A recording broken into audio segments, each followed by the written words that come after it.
এমন না যে আমি আরেকটা বিয়ে করব বা অন্য কোনো কিছু।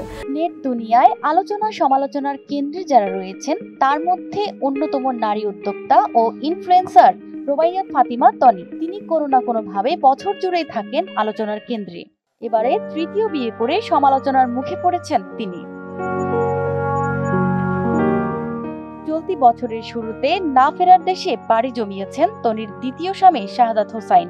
এরপর থেকে দুই সন্তানকে নিয়ে একাই ব্যবসা প্রতিষ্ঠান দেখাশোনা করছিলেন তনি।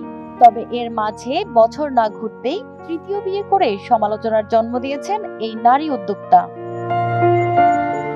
ডাবল ধামাকা অফার, ওয়ালটন ল্যাপটপ পাওয়া যাচ্ছে নতুন ছাড়কৃত মূল্যে।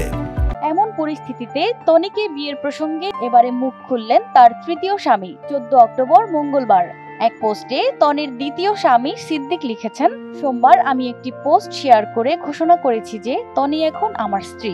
এরপর থেকেই দেখেছি আমাদের বিয়ে সোশ্যাল মিডিয়ায় একটি বড় বিষয় হয়ে উঠেছে। আমি সত্যিই সকলের কাছে ভালোবাসা এবং সমর্থনের জন্য কৃতজ্ঞ।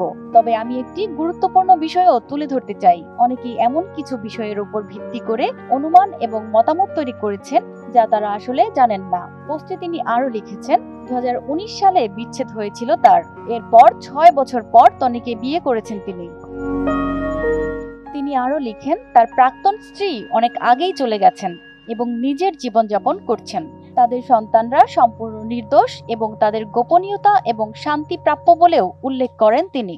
প্রাপ্তবয়স্ক হিসেবে তারা আইনসিদ্ধভাবেই ভালোবাসার নতুন অধ্যায় শুরু করেছেন উল্লেখ করে তনির স্বামী লিখেছেন, আমি এবং আমার স্ত্রী দুজনেই প্রাপ্তবয়স্ক।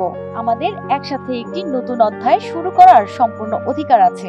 তনি নিজে একজন বিধবা এবং আমরা কোনো আইন ভঙ্গ করিনি বা কাউকে অসম্মান করিনি। আমরা কেবল ভালোবাসা বেছে নিয়েছি। এটি এমন কিছু যা আমরা আশা করি অন্যরা সম্মান করবে। সবশেষে তিনি লিখেছেন, আসুন আমরা দয়া এবং ইতিবাচকতার ওপর মনোযোগ দিই।